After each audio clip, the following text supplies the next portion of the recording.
Hello and welcome to the Night Feed. I'm your host, Charlotte, here to bring you some comfort, camaraderie, and conversation and keep you company during, let's face it, one of the toughest parts of being a new parent, the Night Feed. Tonight's unpaid sponsor is your toddler using your words against you.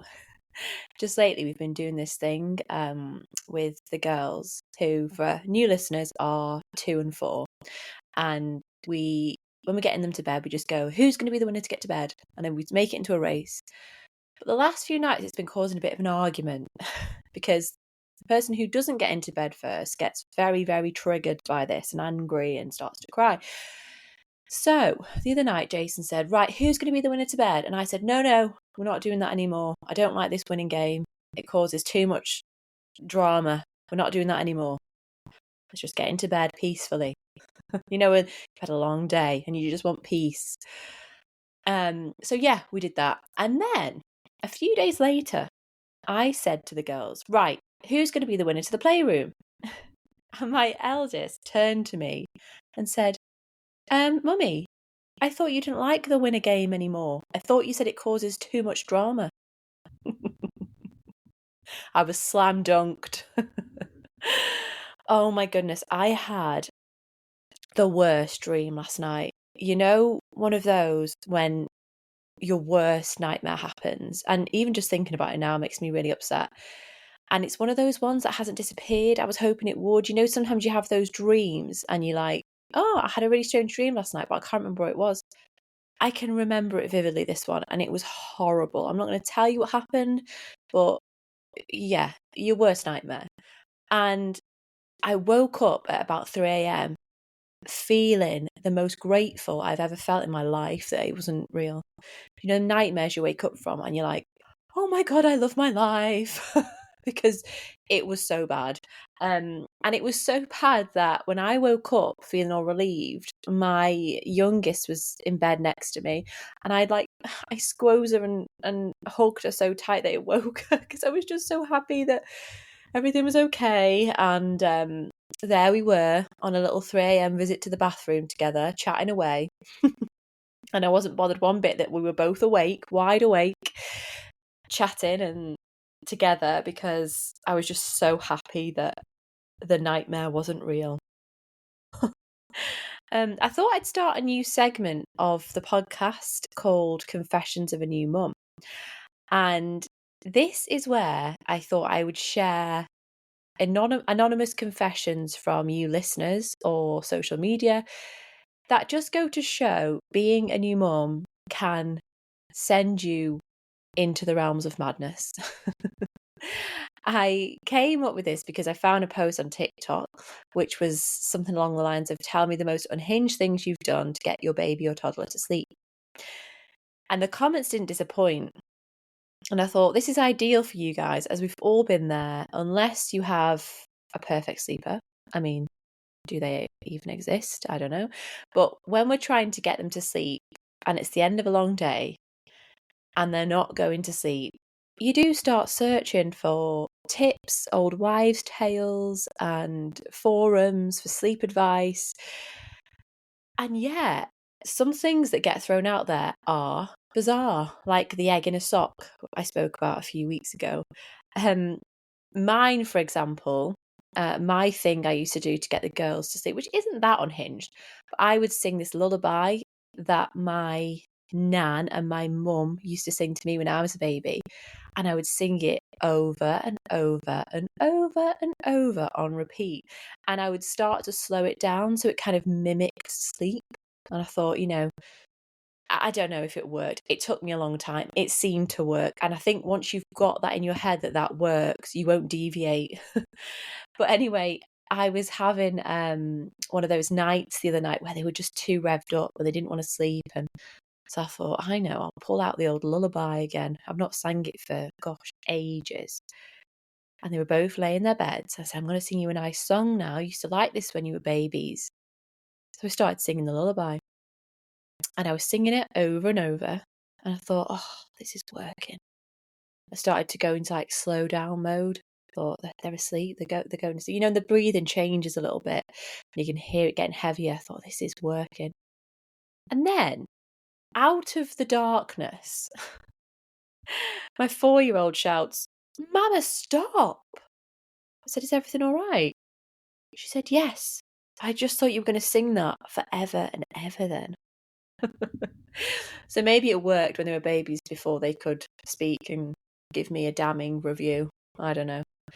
And another thing I used to do when they were about 1, I think, is tell them everybody and everything is sleeping right now. So I go through all the animals, like all the cows are sleeping and all the pigs are sleeping, and I would do it in a really slow and lovely tone like this.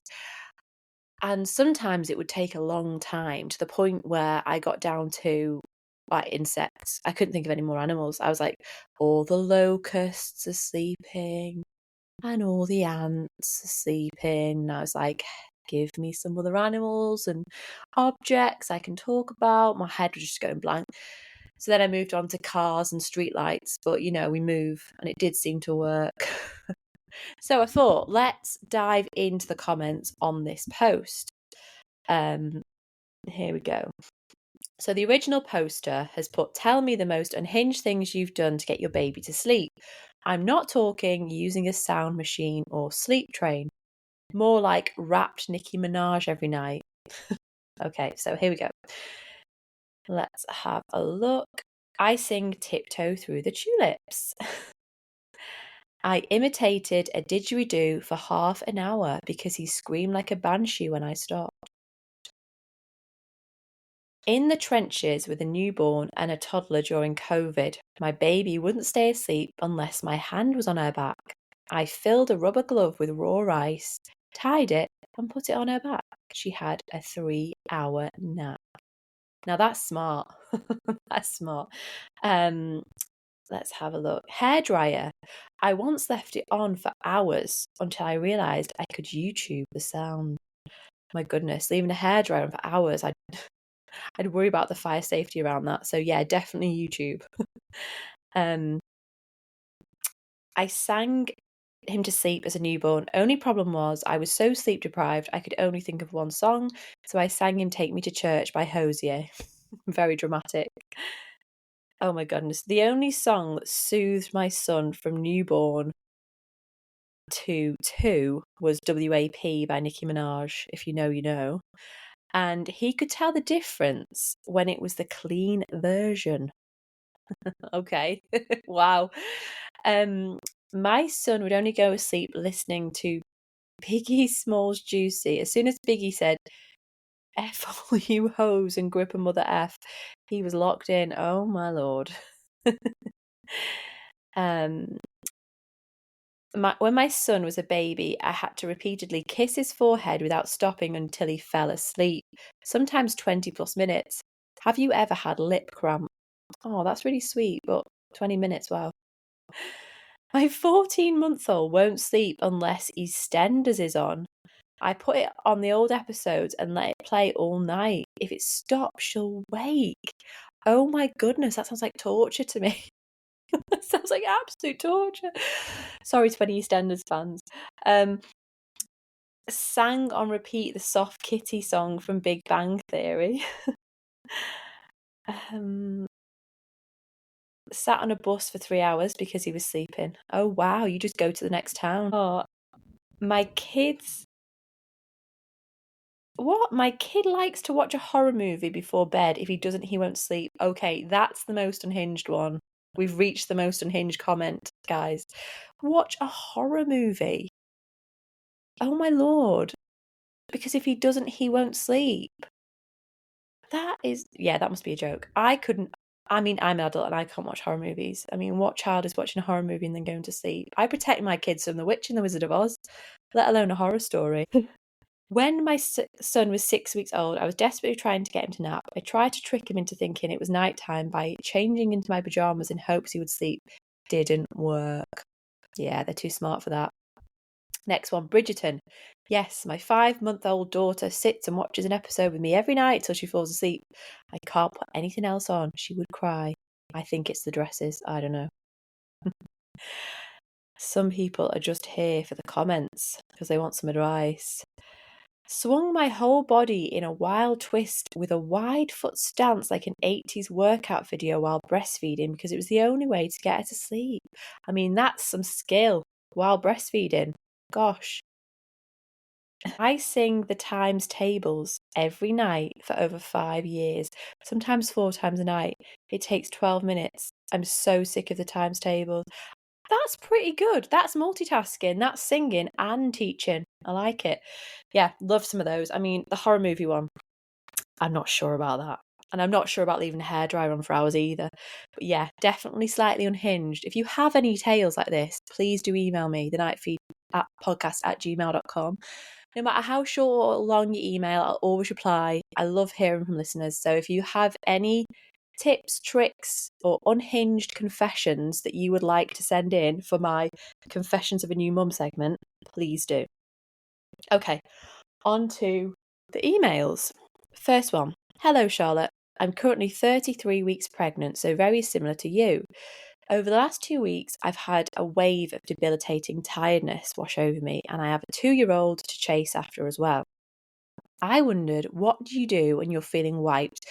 And if you have any tips on how to sit but also entertain a toddler this far on. Yours sincerely, tired and in need of sleep. I feel you, sister. I feel you. I've had the same wave of debilitating tiredness. Oh, yeah, the last 2 weeks. And I too am 30, I think I'm 33 and a half weeks now. So, yeah, very similar to you. I think it's just very common. This part of pregnancy gets so tiring. I can feel his kicks are so much stronger now. And you think, wow, you've got a really kind of almost full-term baby in there that is kicking, that is growing, that is taking your nutrients. So yeah, it's so understandable that you feel this wave of tiredness. They do all their growing around now, I think, don't they? So it's tricky when you have another child or another 2 or 3 children to run after. You can't just put your feet up. So I do feel you. I was playing with my girls the other day in the playroom and they were both on me reading a book and my eyes were going. I was like, would it be terrible if I slept while the toddlers are awake? But yeah, it would be. I couldn't. But yeah, it's hard. I know when my mum was pregnant, I was about 3. And what she used to do was lie on the bed and she'd get me to paint her face because she could feel my little hands were on her face. She knew exactly where I was. And she could have like, you know, one of those dozes where your eyes are closed, but you're aware of what's going on. Even that is like respite, isn't it? So it's just kind of finding activities that you can sit where you can sit and they can play and they don't feel like you're not in the room at the moment. I saw another one actually. I saw quite a funny one from someone on social media who said when they were a kid and their mum needed a rest, what she would do is she would put them all in their swimsuits. This is quite extra. She would put them all in their swimsuits. She would get the beach towels and put them on the bed and they would all wear sunglasses. So the mum would have like a nap in her sunglasses while the kids pretended to sunbathe. I mean, I don't know how long that would have lasted. I think the novelty for kids sunbathing in a room probably wears off after about 30 seconds. But yeah, every mum's got their own little ingenious tips on how to survive. Ultimately though, I don't feel bad for putting a film on or TV right now. I think when it gets to the afternoon, and I find the mornings go quite quick. I can take them to playgroup. I can do activities with them in the morning. That's when I have all my energy. But then when it gets to like 2 o'clock, it's kind of, it gets to that point where you're like, what do we do till dinner now? And I don't just want to stick them in front of the telly, but I must admit, the last few weeks, when I felt really, really tired, I've put a film on Disney Plus. We've been watching The Little Mermaid. And I don't know whether your 2-year-old is into films yet. I know maybe it could be a bit young. But whatever they like to watch, put it on, don't feel bad. You have to rest. You know, you're further on in your pregnancy now. And I suppose TV and any novel little games like they're magnetic tiles. My 2-year-old loves them. She'll sit and play with those. Jigsaw puzzles. My oldest will sit and do jigsaw puzzles. Colouring. Anything that's kind of stillish so that you can have at least 20 minutes a time of stillness is what I would recommend. I hope that helps. If anyone else has any tips, if anyone else is pregnant and running after toddlers as well, send in your advice, because it's always helpful to share this kind of thing. Next post, this is a post from a forum, says, "It happened, the contact naps stopped. My little one is 11 weeks old, and all I ever did was complain that she would only contact nap because I felt stuck. Suddenly a switch flipped and she only sleeps in a bassinet now. I know I should feel relieved that I can actually move and get things done, but I'm so heartbroken. Everyone said to soak it in while I could, and they were right. I already miss holding her all day." So those of you who are just waiting for the contact naps to end, give your baby an extra snuggle, because I want nothing more than to get them back. Oh, I love that. And that is one of the things that we all get a bit, I think we can all get a bit antsy about at times, when they will only sleep on you and you're thinking, oh my gosh, now is my 20 minutes to an hour to get the dishes on, to put the washing on, to clean the bedrooms, to hoover. And we can really beat ourselves up when actually the baby just wants to be on you. It's scientific that the baby wants to be on their mother. That's where they feel safe, especially when they're like under 11 weeks. And having them on you, when you think about the grand scheme of life and how fleeting this time is, we will all yearn for that. We will all yearn for those moments when their little faces are on our chest, fast asleep, and we can put our feet up with a brew. Because let me tell you, you deserve it. When they're awake, you're entertaining them, you're feeding them, you're looking after them. And it can get quite tiring. So when they do contact nap, I totally enjoy it. I'm so looking forward to that when my baby's here in a few weeks. I know to soak in those contact naps. There's a lot of stuff out there about how we need to keep busy and we can't sleep when the baby sleeps, and we've got to crack on with things. But do you know what? Give yourself a break and heed the advice of this poster who says enjoy it while you can. So if you're still in that contact nap era, just soak it in is my advice. Soak it in. This one again is from a forum, and it says, what is something you didn't know about babies until you had one? I will go first with this one. So the thing that Jason and I didn't realise with our first is how the milk gathers under their tiny little precious milk flaps in their neck.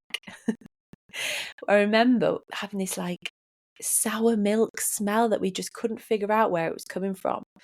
Poor little thing. We lifted up her neck flaps one day, and there it was, this pool of almost like yogurt, because it had gone that old, and it'd been there that long.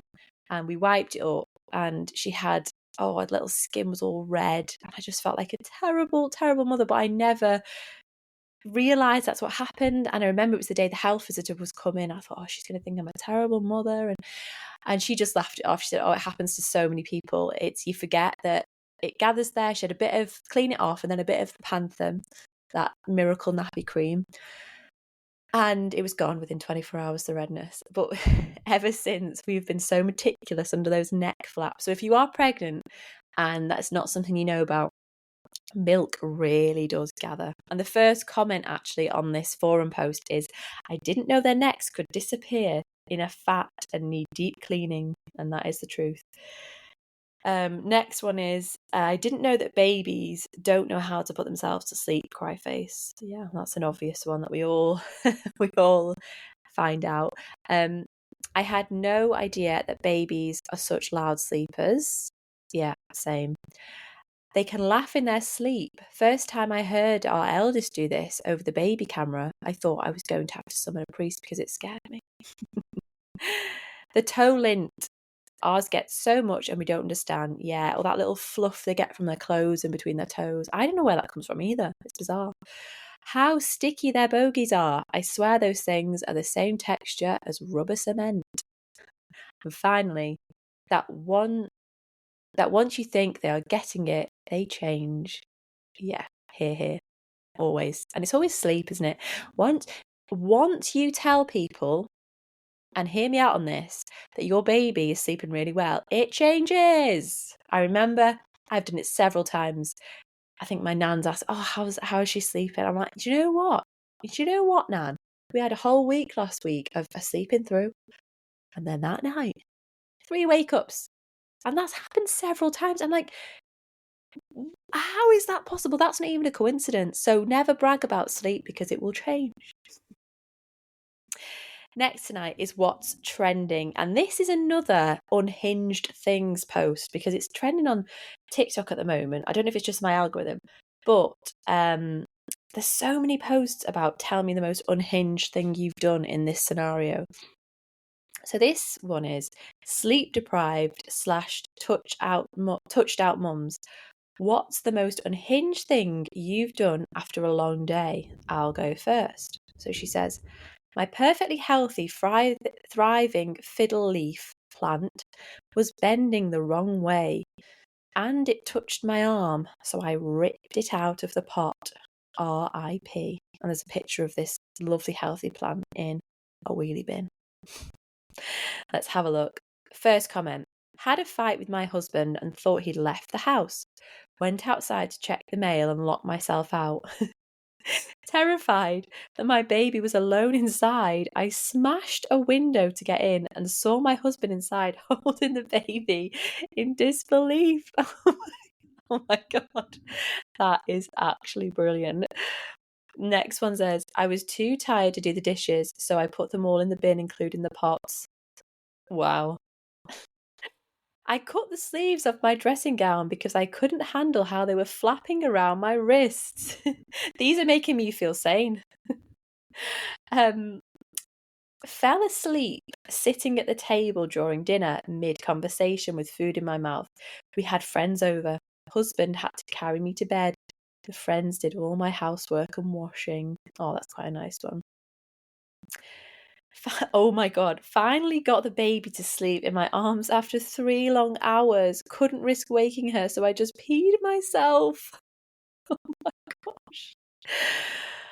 Oh my gosh.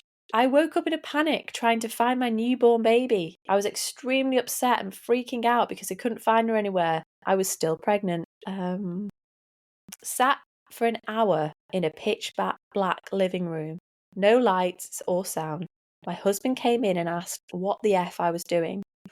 I just needed total darkness and silence after being overstimulated all day. Let's have a look. Partner asked a simple question he could have found the answer to on Google. I pulled the Christmas tree down. Oh my God. I just got my baby to sleep using brown noise on Alexa. It randomly stopped playing, so I whispered to turn it back on, and Alexa spoke the loudest she'd ever spoken and woke my baby back up.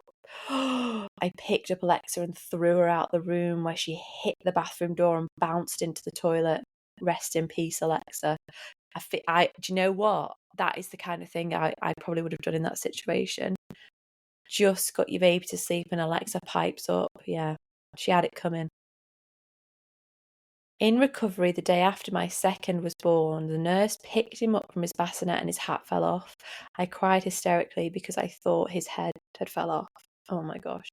And you know what? Some of the other comments on this thread are, doesn't it just go to show how sleep deprived us new parents are? Which it really does, doesn't it? And you might call it unhinged and that we're crazy, but it just shows you the depths of tiredness we go through and how it can affect our hormones, our moods, our everything. It's quite intense, isn't it?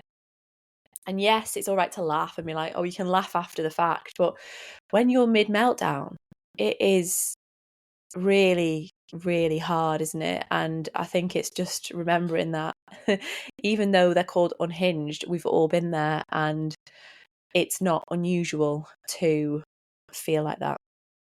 Next tonight is my self-care suggestion. And I am back on the book that I was speaking about a few months ago, which is called A Little Book of Self-Care for New Mums. And it's by Becky Hans and Alexis Stickland. And I'd highly recommend it, actually. A friend of mine got it for me when I had my first, I think. And there's loads and loads of little tips, because sometimes I find these self-care suggestions can be a bit cliche, like have a bath, have a shower. It's like, yeah, but we need to be a bit more out there with it. So this one tonight, I've just flicked to a random page and it says, say yes. When a new mum is asked if she needs anything, often the automatic response is, no, thank you, we're good. This comes partly from being polite and partly from not having the brain power to actually think of what you might need at that precise moment. The next time you're asked the question, do you need anything? Check out these answers so you have an idea of what to say. And without wrecking your tired brain, you'll be able to say yes. And if in doubt, ask for food. So some of the suggestions when you are asked for help, even if you're not a brand new parent, I think mostly this applies to when you're early postpartum and you are in trenches and you are super, super tired and just adjusting to being a new mum. So some of the suggestions include for people to bring over food such as lasagna, shepherd's pie, soups, casseroles, and of course cake. Do a bit of washing up or stack/unstack the dishwasher. Put a wash on, hang up some laundry, run the hoover around. Watch baby while you have a bath or shower or nap. Your guests will probably love a cuddle. Read a magazine or newspaper to you while you feed so you can feel connected to the world outside. Pop to the shops to get you anything you need, or take your older kids to the park for an hour or two. So they kind of sound, I guess, pretty obvious, but when you're asked on the spot, I'm terrible for it. I'll be like, no, I'm fine. And then later on, I'll have a meltdown to Jason that the house is untidy and a mess. And my mum is brilliant at this. She will just come over and take the girls and put the dishwasher. Like, I don't even have to ask. And I come down to the kitchen, and I am sure mums clean the kitchen differently. When I come down, it's immaculate. I swear when I clean it, there's just still crumbs everywhere.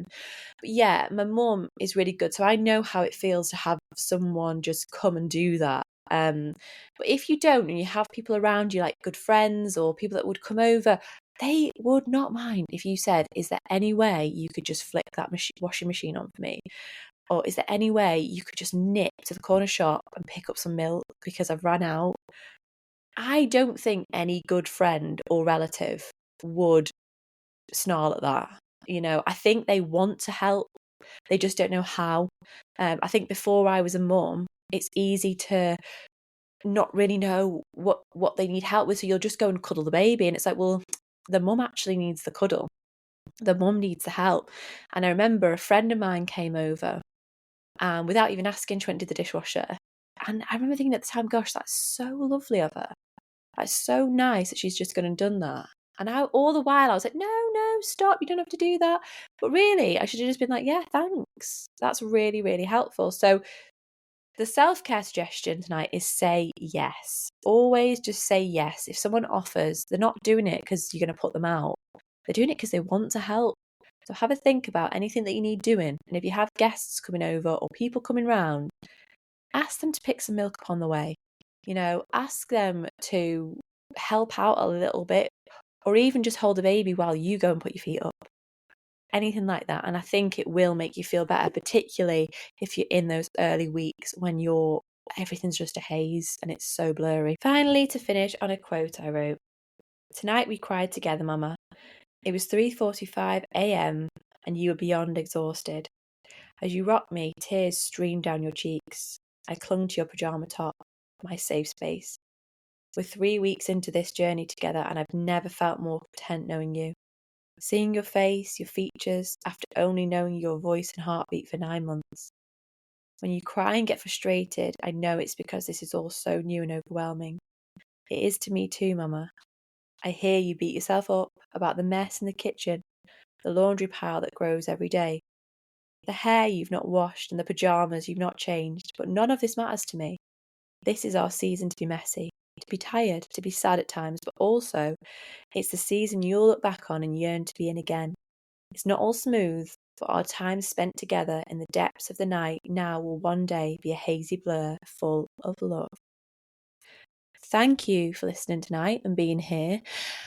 I have had some lovely emails recently about how much it's helping you through the nights, particularly when you are feeling down or low or anxious. And I'm here to say I'm really, really happy about that. I'm really happy it's giving you that lift that you need, because we all need that lift in the early days. If you are enjoying the podcast, please remember to follow or subscribe or hit the like button wherever you listen, and leave a review. That's always super helpful in getting my podcast seen and out there. And as always, if you have anything you'd like to share or chat about or confess anonymously, email me thenightviewpodcast@gmail.com. Wishing you all a relaxing night ahead. Good night.